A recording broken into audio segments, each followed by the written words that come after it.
Welcome to another exciting episode of the Be Different KU podcast. And as usual, I am super excited because of the guest that I have. So I have my childhood friend. I will let her introduce herself. Apparently, people change names, guys, when people grow up. That has really amused me. Okay, we were talking before the camera started rolling. So please, Wakili, introduce yourself. Thank you very much, Esther. My name is Dindi Adikiny. But what is amusing, Esther, here is that growing up, I used to be known largely by the name Virginia. Yes. I have not changed it legally Okay. because there's a legal process that underpins that changing, which I have not done. Okay. But I just chose to drop it at some point, though it still appears in my official documents. And of course, M-Pesa. So, yeah. So we can still go ahead and call you Virginia. Yeah, but right.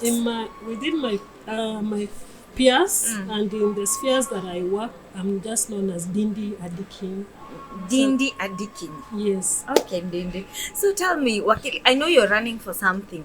We can start with that and then now we go to how you ended up there. But please tell us first what you're running for. Well, I'm running for the position of council member in the Nairobi branch. Maybe I'll just say that to our viewers that the leadership of the Law Society of Kenya has been devolved such that now we have branches and chapters. So the Nairobi branch that I seek to serve as a council member is one of those devolved units. So I seek to serve fellow advocates as a council member in the Nairobi branch. So are you voted in? Yes. It's one way where advocates get to exercise our democracy, albeit in a small way, because indeed we go through the campaign process. First of all, we go through the submission of names. Then there's a committee that decides who has met the requisite standards to proceed and vie. After that, there is an open campaign period that we undertake, and then there are elections. But for this particular one, the elections are usually done virtually, where a link is sent and a token through a platform where advocates are able to vote. Okay. Yeah. So when are the elections? So the elections are going to be on the 8th of May. Okay. That is like 1.5 months away from now. Yeah. And all the best. Thank you very much. Yeah. It's such an honor to be here. Yeah. Thank you so much. So, Virginia, how did you end up here? I don't remember us calling you Wakili when we were kids. Wow. Mine is a long story, but maybe in the interest of time, I'm just going to ensure that I cut it short. Yeah. Now, since when I was a small girl, and got to realize what I love even when I was in school, I've always wanted to be a lawyer for one reason or another. Nice. And I remember growing up, my parents exposed me to a lot of literature. By the grace of God, both my parents were working then, and my father used to buy for me newspapers. And I remember for both Standard, Nation, and Taifa Leo. Okay. And I used to really enjoy just going through that literature. And even in Kiswahili, I really used to enjoy that segment of, I don't know if you remember, there's a segment called Dondoza Hapa na Pale in Taifa Leo, which I really enjoyed. And then on the other side, my mom happened to work in a place where there was a functional library, and she used to also bring a lot of books. So I would read, and I remember I would always be the first to finish reading all the books, and she would return and get me others. And that way it built me in the language area. And when I went to high school, I also realized that I'm enjoying the history and the lengthy subjects, the theoretical subjects like history and theory. And that is how I knew that indeed I can make it to be a lawyer. But around when I was, I think in Form 2, going to Form 3, there's something that happened that really inspired me and really made me work towards becoming a lawyer. My dad was unlawfully dismissed from employment. Okay. And I remember I started interacting with court pleadings at that time because he would go and tell me, when I was on holiday, he would tell me how he was meeting his fellow co-workers to see if they can get a lawyer to take their case to court. And I remember started interacting with the statement of claim affidavits at that time, because he would come with them to the house, and he would just tell me how he feels that they have been unfairly dismissed, but they don't have legal fees to pay their lawyer. And if I remember correctly, I think this case was filed but abandoned at some point because of they could not be able to keep up with the requisite fees. So as a child then, I didn't even open my heart to tell my dad that I wish I could be in a position to help. But I remember when school opened and I went back to school, the following term, I went with one resolve: to become a lawyer, so that I can actually take up my dad's case. Now, I didn't know that in law there's something called limitation of action, such that when a wrong is committed to a person, there is a period of flow of time within which they must file a complaint. So once this period lapses, of course, that complaint cannot be tenable unless with very exceptional grounds that the court can allow. So just to move a little bit forward to make my point, by the time I was being admitted to become an advocate of the High Court, this case had been overtaken by time, and it was bad because of time, and I could not be able to help. But the inspiration and the encouragement was that, well, I might not have been able to help my dad, but I can take up other cases of people in similar circumstances, or even worse. 2 questions pop up for me from that story. Yes. So, is the legal process still expensive and unreachable for the common manage? Number 1. And number 2, when did you learn? I'm interested to know when exactly. I'm sure you learned this thing in school about the issue of time and all that. So when was your, that bubble really, when was it busted? Yeah. Now, the legal process in this country, indeed, we talk about justice all the time, but it is not lost on us that justice is still unreachable. That so many people, in fact, a larger majority of the masses, can really not afford justice. And sometimes the wheels of justice turn at a very, very slow pace. So that is a reality we live with. And that is something that I'm glad that even the current leadership of the judiciary appreciates, and that is why we've had interventions such as the Charge blueprint, by the current CJ, because indeed we must endeavor to make justice accessible to all and sundry, and at that time, I am imagining a situation where this was a kind of a class action, because there were a number of people that had been dismissed together with my dad, and they couldn't even just come together to raise something fees, So I think the best they could do was the filing fees, and from then they were not really able to keep up. Another thing, of course, is the many adjournments. That pursuing a matter in court requires a certain sort of tenacity that sometimes is not realistic, depending with the need that you need the court to solve for you at the time. Because if you're going to court for recourse, some recourse just needs to be immediate. Remember, you have been dismissed from employment, you don't have any recourse at the time, there's a family depending on you. Kids in high school. Yes. Can you imagine you're in high school? And you know that there was actually a number behind me. Yeah, you're the first one, right? Yes, yes.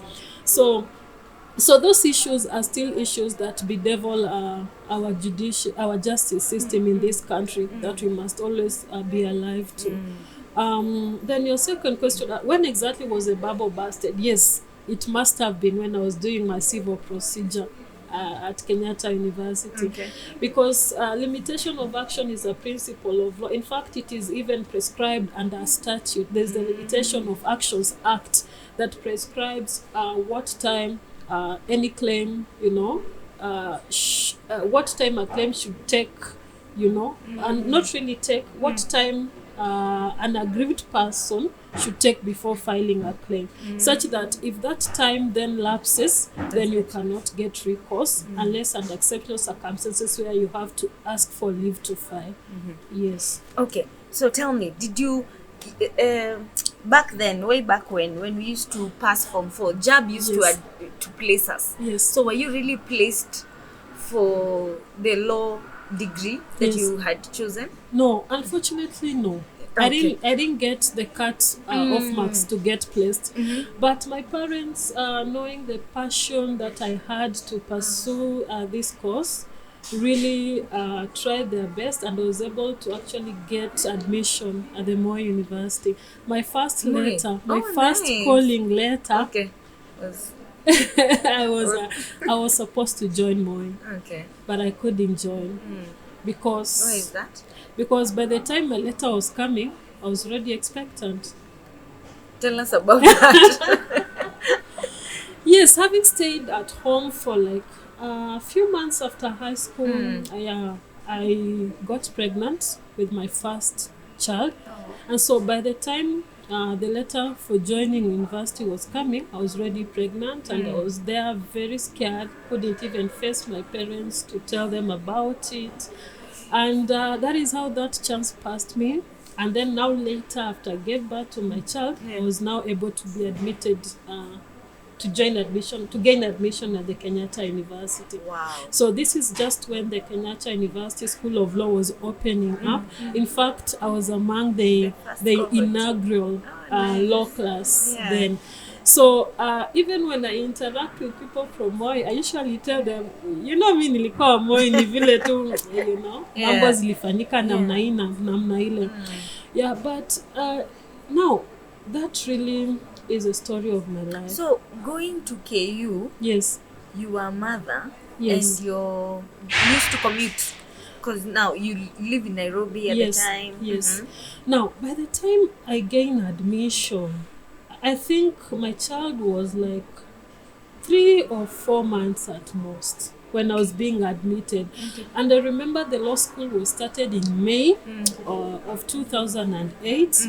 And there is no way I would have let that chance pass me again. Okay, this is the second time now. Yes. So I had to really gather all that I could do. And of course, with the support of my family, my parents really supported me to gain admission to Kenyatta University. Yeah. But now I was here juggling being a mother and law school. First year. Yes. And remember, my dad had lost his employment. So there's also issues of fees that were also issues that I was really facing around that time. And I talk to young girls and I tell them that during our time, nowadays I see OCG people are expressing, what are they called, those, like you can even express milk and store. There are these During your days, there was special no expressing bras. milk, yeah. So can you imagine? I'm in a criminal law class one afternoon and my milk is It's coming is out. dripping. Your top is... Yes, my top is wet because those days we didn't even have that. I didn't have breast pads. I didn't You used even to know buy they breast pads? existed. Okay. I didn't know. Nobody would even walk me through and told me, you know what, you Yeah. can even be using breast pads. The ones that used to be washed. Zamani, I think, after they used to be removed from clothes. You see, like this shoulder pads. Maybe. I think But people used to remove yeah. and use as breast Oh, these pads ones that I used and to. on the coats. So they remove shoulder pads, they put as breast pads. Then You you use, wash then you them. remove and wash. I think during that time my life was so Yeah, disoriented, can imagine. and it never even And occurred getting to to me. campus is already confusing enough. Yes, it never even occurred to me that there was anything amiss with me. Yeah. I'm just a mother, and it Yeah. is milk. So what? I'm in class, And milk is dripping. and then Your top is wet. Yeah, it smells also. I So- remember. So now, because of those issues of lack of fees, what was supposed to take 4 years actually took 7 years. So by the time I was graduating with my LLB, this was in 2014, having joined in 2008. because there was a lot of up and downs, juggling, being a mother. At that time, I was also not staying at home. My baby daddy is like, "Hey, you come and stay if you feel like where you are is not conducive with you and the child." So, and subconsciously also struggling to be a wife to someone. Yes, so I'm a mother, I'm a wife, and I'm also a law student. Not just a student, a law student, because Sorry. the program, the law program is quite intense.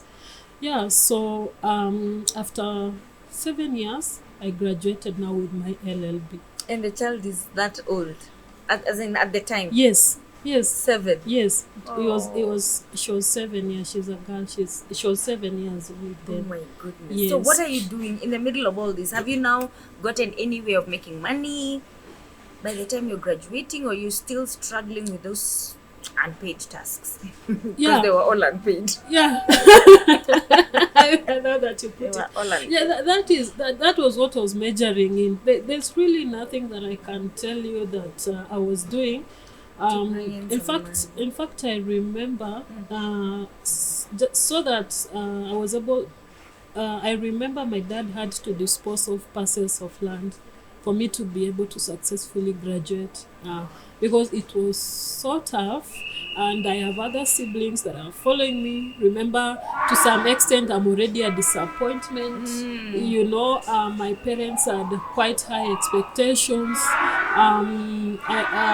My siblings were looking up to me, and then now this has happened.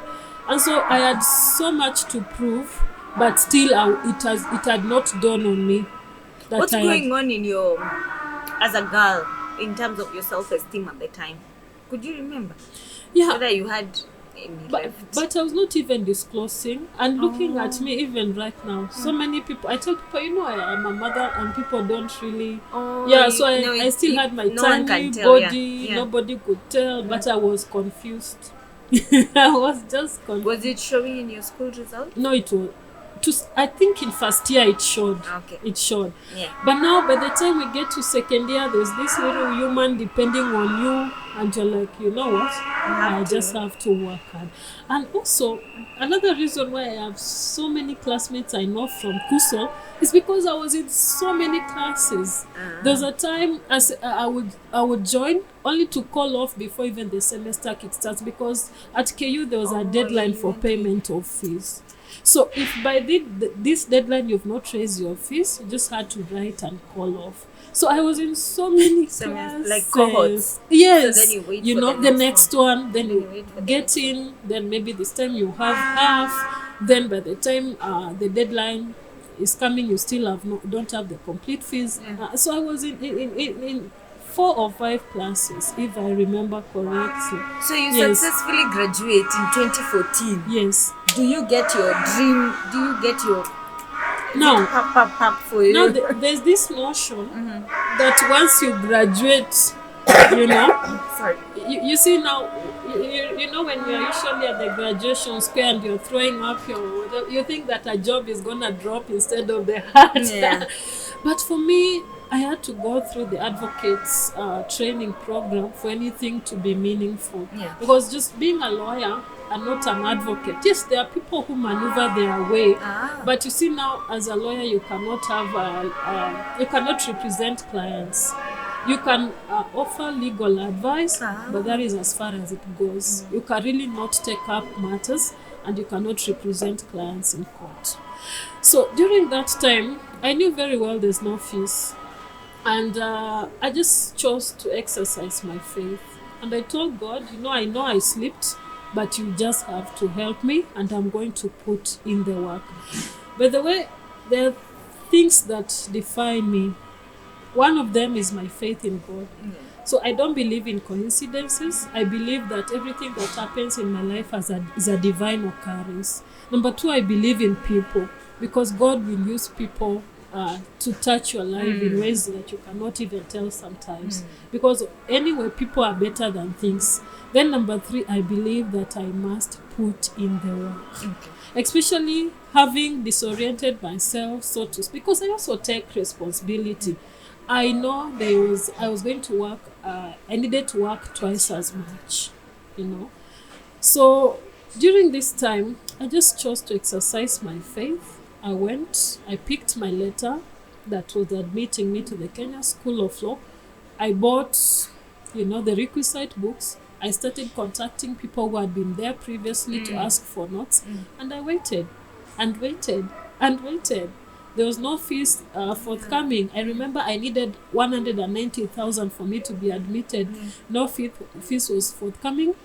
There was no hope anywhere. And my dad was even putting up his parcels for sale, but there was no buyers. Imagine. So one day I went to my mom and I told my mom, that time she was still in Nairobi, because later she retired and went home to the village. So I told her, you know what, I'm going to school, and I've even bought, I bought the biggest square counter book for my notes. And later she was telling me, they were just looking at them, at me and wondering, no, this one saying she's going to school, there's no hope of fees anywhere. And I just chose to exercise my faith. And I told my mom, now people had been in KSL for like a month. Me, I'm going to see the finance director, and I'm just going to explain the situation. Instead of just staying in the house and waiting, let me be proactive on my part. So I went to the Kenya School of Law. I went to the finance, explained. They referred me to the director at the time. There was a director in charge of something. And I went to his office, explained my situation, and he called for my file. And he said, I remember the words he wrote. He wrote, admit on humanitarian ground. Wow. Yes. So that is how I was admitted. And the following day, just after my admission, my dad got a buyer. And that is how we were able to pay at least the first limp of the fees. Yes. And that is how I joined Kenya. And this was like close to 2 months after people The class has started. Yes. Okay. So at the Kenya School of Law, during my time, they used to be scheduled for morning classes and afternoon classes. So I used to attend both so I could catch up. Yes, because I was really, really behind on really everything. Yeah. So do the bar exam, pass 8, fail 1. No. Yes. Wow. With Then 1 mark. Yeah. There's a unit I got a 49. So what happens? You repeat. You see, there are 2 options. There's an option for resitting. There's an option for remarking. So me in my mind was like, just 1 mark. I'm going to do what? I'm going to apply for a remark. Then I apply for the remark. It doesn't go through. Now in hindsight, I now know even the person that is marking your script is not privy to what you scored, because there is also other areas of scoring. There's orals and there's the group task. So they really don't know that your cumulative mark will come to 49, so that, we used to think, these people are really malicious. In fact, they don't have that information. So I would have just applied to receipt. Anyway, after that didn't go through, I applied for a receipt, and I now passed and was admitted to the bar on the 28th of March 2018 as an advocate. My friend, you don't even forget that date. By the way, on the 28th, this is going to be on next week of this month. I'm going to be clocking 9 years post-admission. 9 years as an advocate. So when you're advocate of the court, right? Of the High Court. Of the High Court. Yeah, I wanted to say High Court, but I was like, I'm not sure. Yes. So as an advocate of the High Court, do you, after you're admitted to the bar, I know it's usually a very ceremonious, Yes. We've seen the graduations that have happened. Yes. So do you now start working immediately? What happens after that?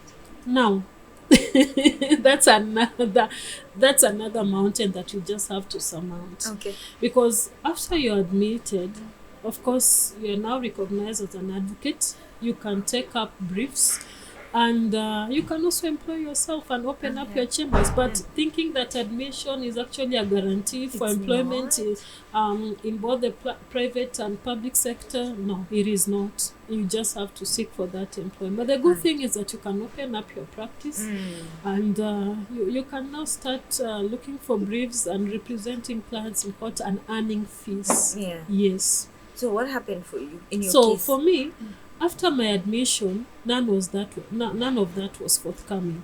I made numerous applications, and this is why I know this is a problem that bedevils our profession, and that is why I encourage young advocates who have just been admitted not to give up. Because for me, it was not easy.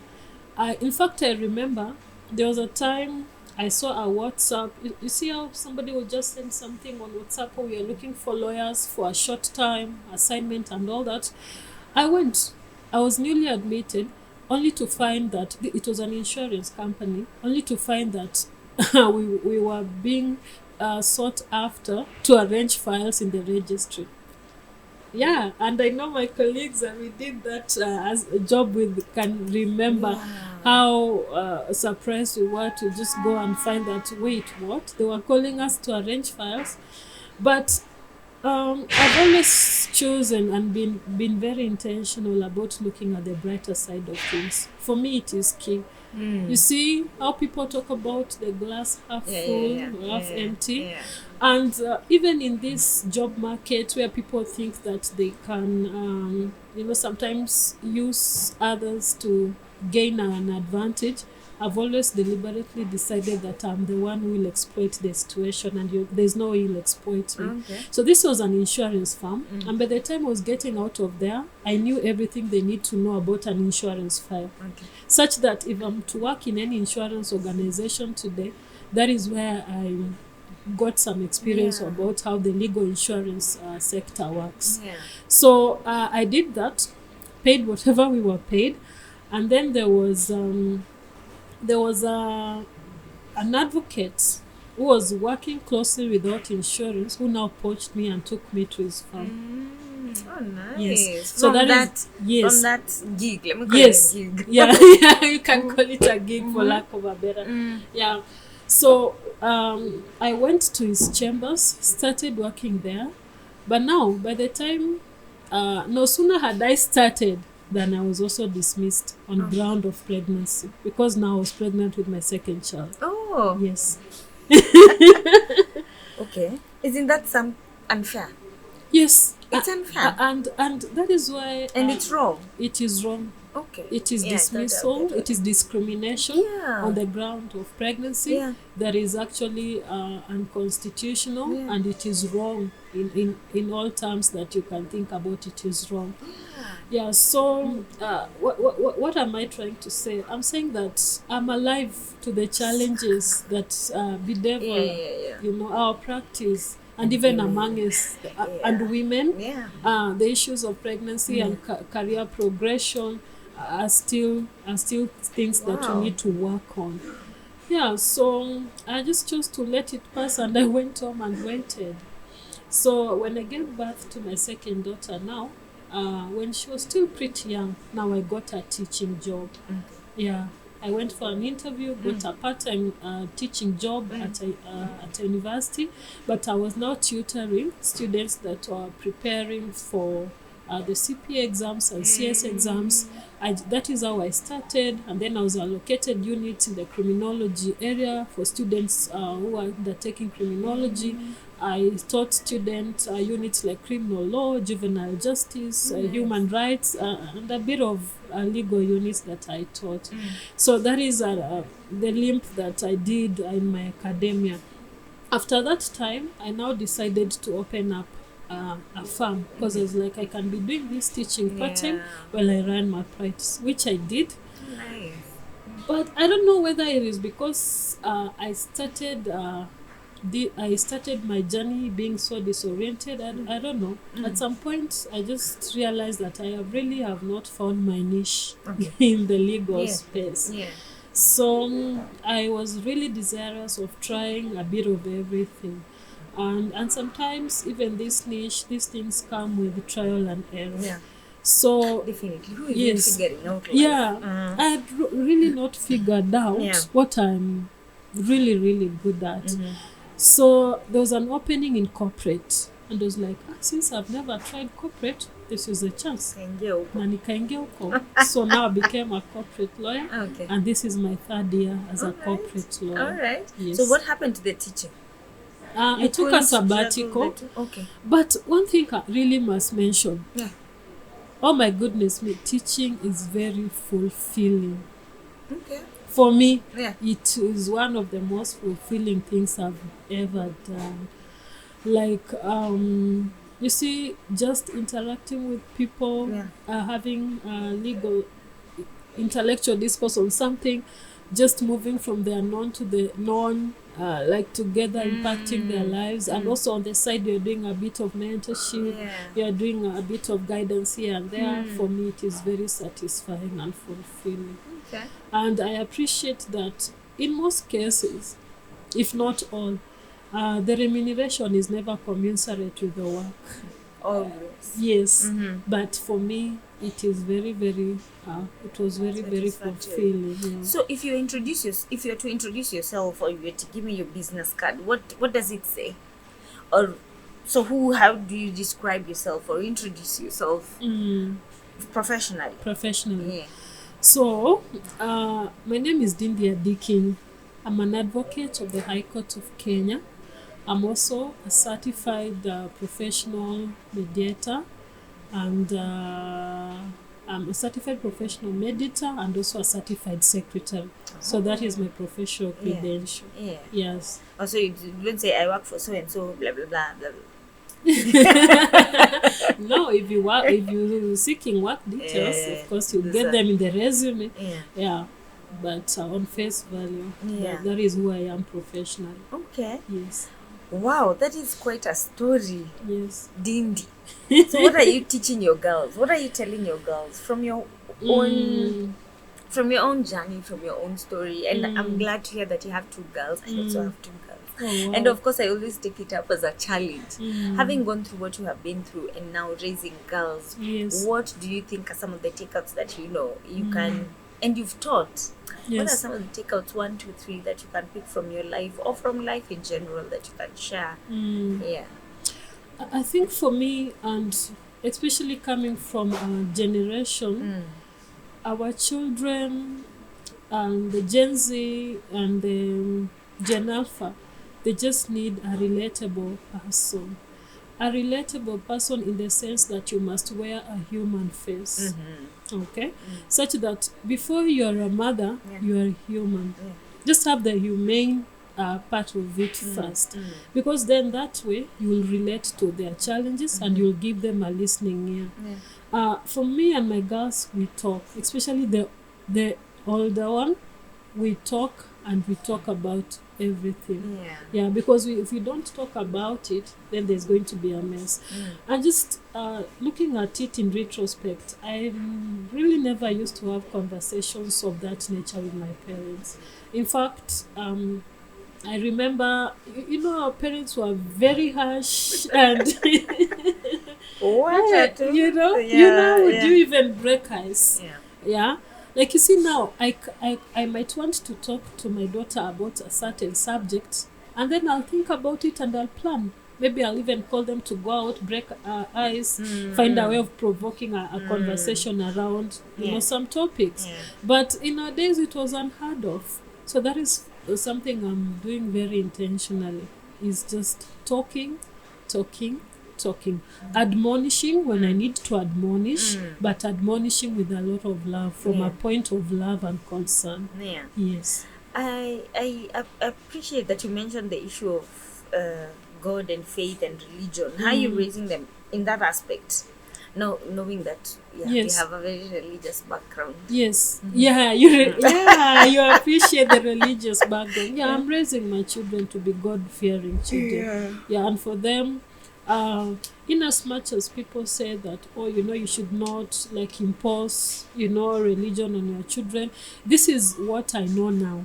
And this is what I can only give, what I have. In law, there's something. There's a principle that usually says that you cannot give that which you don't have. That which I have is the only one I can give in the best way I know how. Right now. So should they maybe grow up and choose to, but I'm hoping they will not. But I'm raising them in a godly way. Kwetu kwenda kanisa. Is it a must? It's not a must, but it is. Some in our household sometimes. Oh, goodness me. It used to be a must. I hope it's like not a must. compulsory. Yeah. Like compulsory. Yeah, I Yeah. encourage them. I encourage them to attend church activities, Yeah. and I think they're loving it. And especially this one that usually happens during holidays. Okay. There's one that our Yeah, church this- runs during the DVBS things, and they're really loving and interested. Okay. Yes. Looking back, because I know we are in these ages where we are like, oops, that's so mom, that's so dad. Looking back, what are some of the things that you've already found yourself doing and you're like, wow, yani I had to, nilikuwa lazima nifanane na mother hivyo ama na my dad that much. What are some of the things that you already started seeing that you can say, okay. And maybe just to say that I'm really working on. Of course. But you're like, wow, huyo ni mimi. I shout. Oh, When I'm okay. upset, sometimes I shout. Yeah. And then I'm like, and you know, and the children of nowadays, they're just like, Mom, why are you even shouting? Can't we just converse without you shouting? Then I'm like, oh, I shouldn't have shouted. Yeah. So mistakes are there, Yeah. and you will make them. Yeah. But also, there is something that I'm learning to do with my children that I really never saw our parents do. I apologize when wrong. Okay. Yeah, when called out because there's something that I've done that is really not sitting right with them, I apologize, and I don't do it by way of gifts or by way of taking them out. I'm very intentional about it. I call them, we sit, and I say, on this one I crossed the line and I'm sorry. Wow. And I try not to repeat it. Because remember, maybe borrow a leaf. it is monkey see, Yeah, monkey do. For these ones, in our generation, it was like, don't do.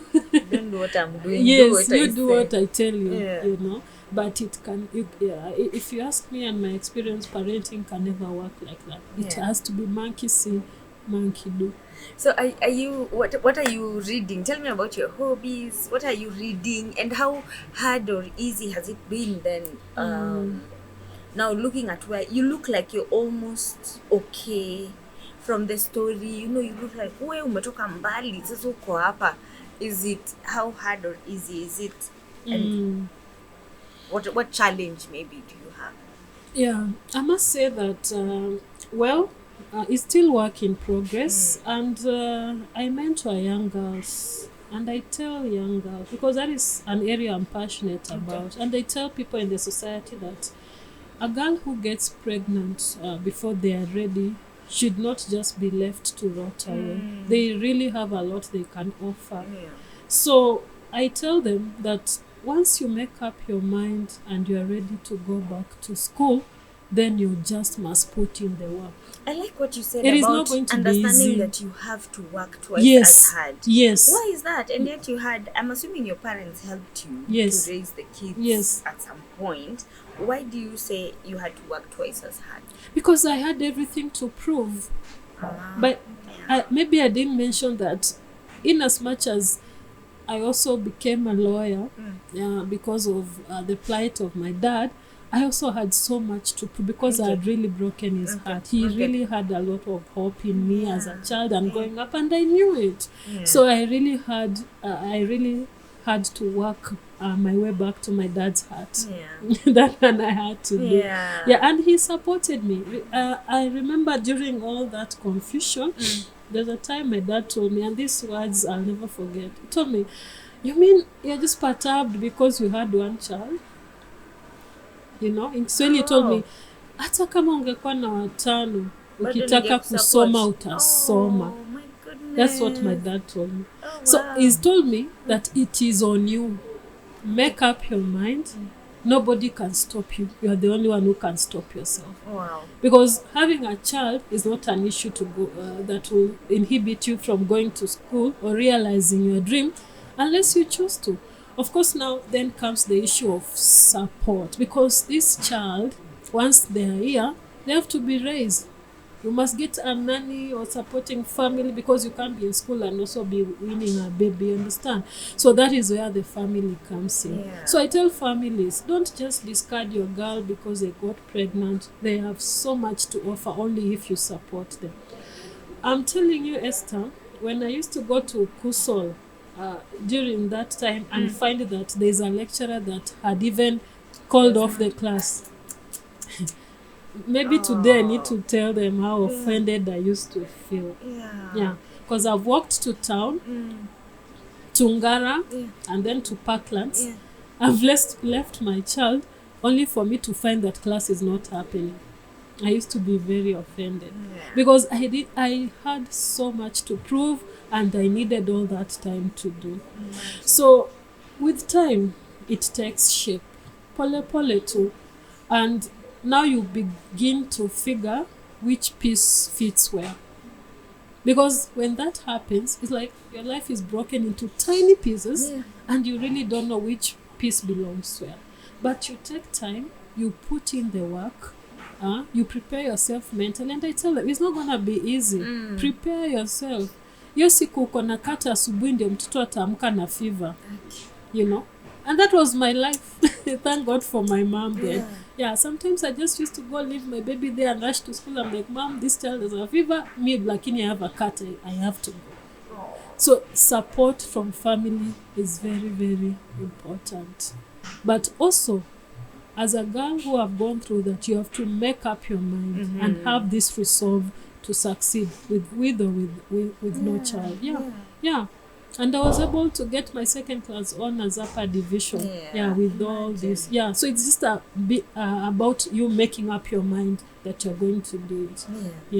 Wow. Yes. I am encouraged and I'm seated here. By the way, I've never had a podcast where the guest is on just talking. Me, I'm just here. Listening. That's what a lawyer does to you. So, Virginia, do you have any parting shots? No, I've really enjoyed myself. And I've really learned sitting from where I am. So any parting shots?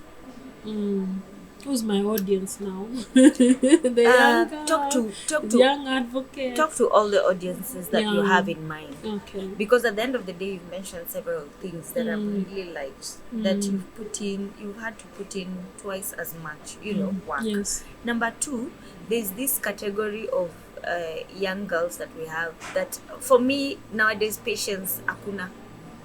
We don't have patience. Yeah. Have you had how much patience you had? Just from listening to you, I'm imagining if I was the one to do an undergraduate degree within 7 years, and that time there was a lot of confusion. I don't even know whether I would have finished. There's so many ningeingia job Nairobi, ukianza kutengeneza pesa ni hivyo. Who wants to go back to classes? So there's so many things that are coming to mind from what you have said. There's the issue of patience. There's the issue of just persevering through it, through all the news here in between. Not to say that they weren't valid or anything, but there's so much that, Absolutely. questioning, ata kama ni God, una question, going on. As in, sitting at some point and you're like, what is this life? That, sometimes we really wanted to grow up, we really wanted to have our freedom, and at some point you're like, was I really, is this what I was coming for here? Was this how it's supposed to be? So you have several audiences to talk to, and even just to ask. Well, my first one will be actually my passion. The young girls that have found themselves in a situation like I was how many years ago now? Like 17 years ago. Now, what I would say to you is that the first thing is that getting pregnant, in as much as it will inhibit your progress, to a point where you become a late bloomer by circumstance, it doesn't really mean it's the end. Once you make up your mind to pursue your dream or your career or whatever it is, a child can never stop you from doing that. So pick up from where you left and go in and pursue your dream. And now that will call for a lot of support. And on this one, I want to speak to society. Please, I'm not advocating for any girls, getting pregnant before they are ready. But what I'm saying, if it happens to your girl, please support them. Once they come and they are willing to go back to school and pursue, their dreams, please give them the requisite support that they need. Because you realize that once these girls realize their potential, and by the way, in such a situation, once life gives you a second chance like that, you cannot afford to pay. And it is in fact almost a sure investment, even as a society or as a family. So please support them and let us have them realize their dreams. Now, the reason why I've also shared my story is just to inspire young advocates and to tell you that once you've been admitted to the bar, you might be anticipating that things will unravel and you'll get your dream job and all, but it is really a process. So hang in there, be resilient, keep putting the work. Remember the people factor. People are really better than things.